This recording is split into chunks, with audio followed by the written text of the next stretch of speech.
Bonjour Robert. Bonjour Armand et bonjour à vous. La géobiologie, c'est suite aux différents soins que j'ai faits de trame Ouais. auprès essentiellement des adultes et aussi des animaux. Mais auprès des adultes, je me suis aperçu que certaines maladies étaient récurrentes Ouais. et que quel que soit le soin, la maladie revenait tout le temps. Et le pire que j'ai eu, c'est une dame qui en était à une maladie auto-immune, l'autogreffe de moelle épinière. Il n'y avait rien à faire, absolument rien à faire. Et la trame pouvait lui redonner un petit peu d'énergie, mais momentanément. Et je me suis dit que là, Robert, tu dois réfléchir autrement. Et j'ai pensé que la cause, c'était le lieu. Oui. L'endroit où on pose notre lit est un endroit qui doit être dans une énergie, on va dire, qui est revitalisante et non pas dévitalisante. Voilà. Et je me suis intéressé à ça et je me suis formé à la géobiologie.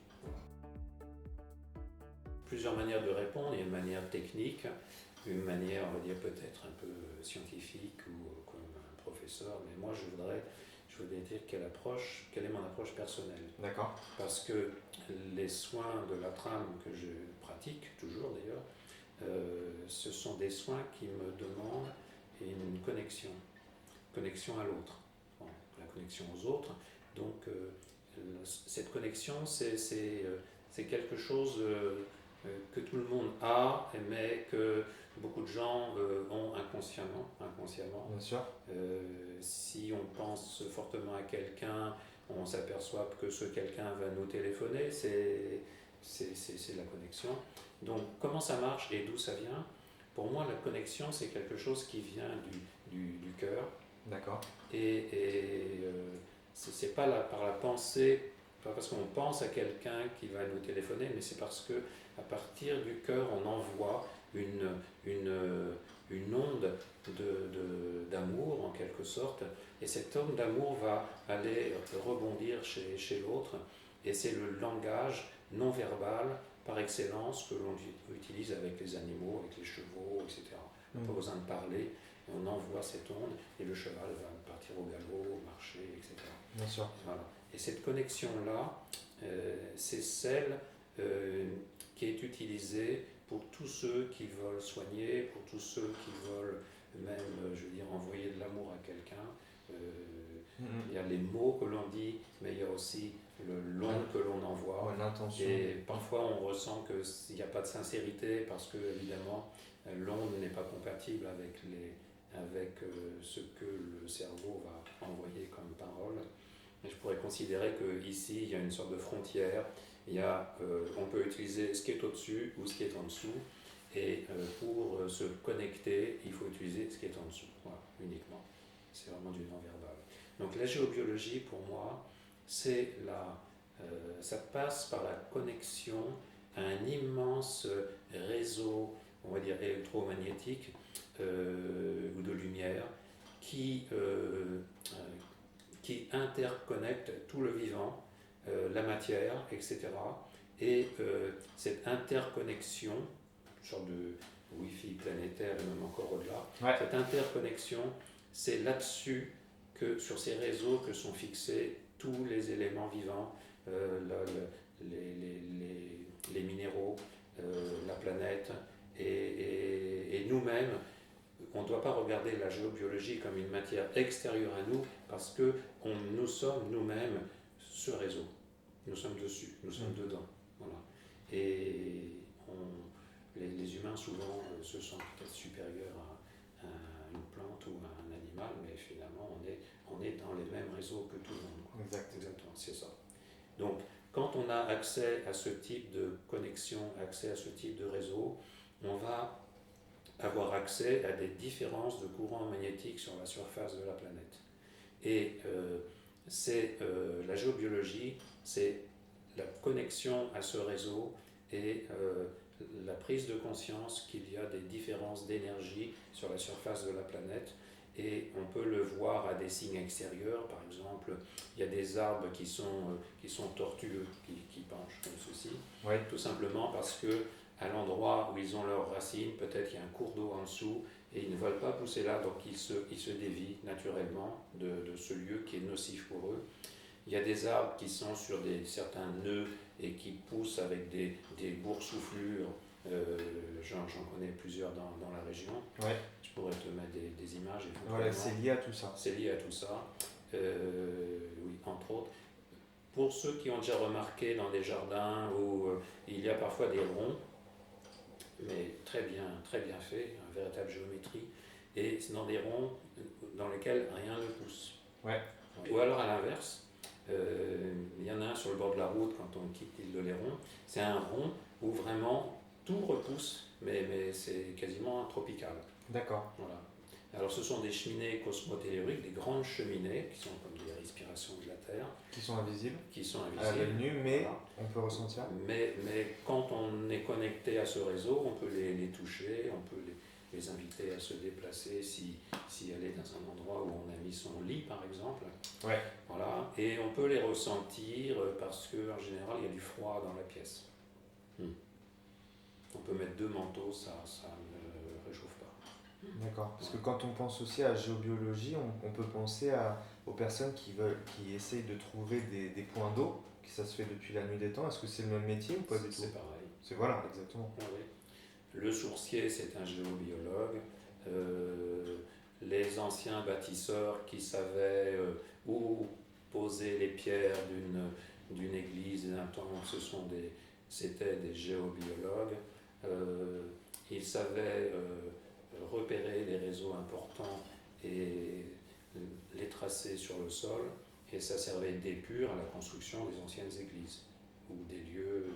Tous les lieux sacrés. Les lieux sacrés, etc. Depuis le mégalithique. Voilà, c'est un des métiers du coup les plus vieux qui existent au monde, quoi. Oui. Et les bâtisseurs, donc ceux qui ont commencé à utiliser la pierre, utilisaient le sens des matériaux. Donc il y a un sens magnétique dans la pierre, et en les taillant dans le bon sens, en les posant dans le bon sens, on va faire circuler quelque chose qui donne toute cette puissance à ces lieux, puissance de guérison pour certains, etc. Le mien, c'est d'abord de vérifier, de faire un diagnostic à distance du lieu pour vérifier quels sont les réseaux telluriques, donc on appelle ça comme ça, Ouais. et s'il y a une influence sur le corps humain, sur ce lieu. Enfin, je le fais à distance, sur plan. Donc je récupère un plan du cadastre, je récupère le plan qu'on va m'envoyer, et s'il n'y a rien, on en reste là. S'il y a quelque chose, je vais donc faire un relevé des différents réseaux. Ouais. Et puis ensuite apporter ce qu'on appelle des remèdes, c'est-à-dire que ce sont des déviations électriques. J'utilise beaucoup ce qu'on appelle des ondes de forme, c'est-à-dire que tout le monde sait que si on fait passer une fréquence de lumière dans un cristal, cette lumière va s'éclater en plusieurs fréquences, plusieurs différentes. Ouais. Donc ça c'est admis pour la lumière. On peut considérer qu'on peut l'admettre pour toutes les ondes quelles qu'elles soient. Il suffit de choisir la bonne forme, et puis l'onde va être déviée. Et c'est ce qu'on demande, je veux dire, on ne veut pas faire passer une onde sur un lit, on va la dévier ou la séparer pour qu'il n'y ait plus l'influence au niveau du lit. Voilà, c'est tout simple finalement. Alors, il y a une forme qui a été très très utilisée autrefois et que j'aime bien conserver, c'est la forme de la coquille Saint-Jacques. Ok. Qui est le symbole des chemins de Compostelle. Oui. Et c'est pas pour rien, donc cette forme-là, quand on la place dans le sens concave par rapport à un rayon, eh bien ça renvoie par en dessous, et puis la zone est protégée directement. D'accord. C'est une super forme ça. Voilà. Et puis qu'est-ce qu'il y a d'autre comme remède? Eh bien, ça dépend du type de réseau. Pour certains, il faut mettre du cuivre. Pour d'autres, moi j'utilise les pierres calcaires, parce que ici on a la chance d'être sur le massif, on va dire, secondaire, on est sur du calcaire. Ouais. Et le calcaire va renvoyer vers le bas la plupart des ondes qui sont nocives pour la santé du vivant. Mais en mettant des pierres bien orientées, comme les menhirs en Bretagne, eh bien, on évite que ça remonte vers les humains. Hein. Tous les menhirs sont des zones de danger en général. Une famille que j'ai connue se sentait très très mal dans sa maison. Ils étaient prêts à... Ça n'avait pas l'atmosphère, toutes les relations familiales, c'était assez catastrophique. Et ils étaient prêts à changer de maison parce qu'ils avaient vu une maison qui leur plaisait et dans laquelle ils se sentaient bien. Et j'ai mesuré le niveau vibratoire de cette maison où ils se sentaient bien, c'est un excellent niveau vibratoire, et leur propre maison où ils habitaient, très mauvais niveau vibratoire, et il y avait effectivement beaucoup de remèdes à apporter sur un plan de la géobiologie. J'ai posé les différents remèdes en fonction des différents réseaux que j'ai rencontrés, si bien que le niveau vibratoire de cette maison immédiatement est remonté à un niveau satisfaisant. Je ne mets pas trop de niveau élevé, je tiens compte aussi des habitants pour que ça soit en harmonie avec les habitants. Ouais. Et puis le résultat, j'ai eu le résultat, c'est qu'ils ont eu un ressenti général de bien-être dans la famille et ils sont restés dans leur maison, ils y sont voilà, par exemple. D'accord. Bon, il y a le sommeil retrouvé, des douleurs dans les jambes qui disparaissent parce que si le lit est au-dessus d'une faille, par exemple, une faille sèche, donc, eh bien, on peut avoir des engourdissements dans les jambes, beaucoup de signes physiologiques. Et puis, c'est surtout sur la physiologie que ça intervient. D'accord. Si on est malade, et régulièrement malade, avec régulièrement des infections, et ça revient, il y a certainement un problème dans le lieu. Ok. On s'affaiblit quand on est au-dessus d'un cours d'eau, par exemple. On est dévitalisé à chaque fois qu'on passe une nuit sur place. Alors il y a deux types, même je dirais trois types d'interventions. Il y a la géobiologie pour les perturbations naturelles, donc tout ce qui est réseau, etc. Ça c'est naturel. Ça serait à nous, les humains, de ne pas dormir n'importe où. Mais aujourd'hui, on construit des maisons n'importe où. Donc, mon travail, c'est d'être amené à poser des remèdes pour que l'influence sur la maison disparaisse. Voilà, c'est ça. Mais il y a aussi des perturbations qui sont causées par les travaux de l'homme. Les constructions électriques, les constructions sans fil, les Wi-Fi, les antennes, etc. Donc, tout ça va apporter, comment dirais-je, des perturbations, parce que c'est pas bon d'être à côté d'un réseau électrique, à côté d'une machine, même si elle est en veille. Et donc ça, c'est une autre partie du travail. D'accord. Et la troisième partie que j'ai découverte aussi, c'est qu'il y a beaucoup d'âmes qui restent sur des lieux, énormément qui restent sur des lieux.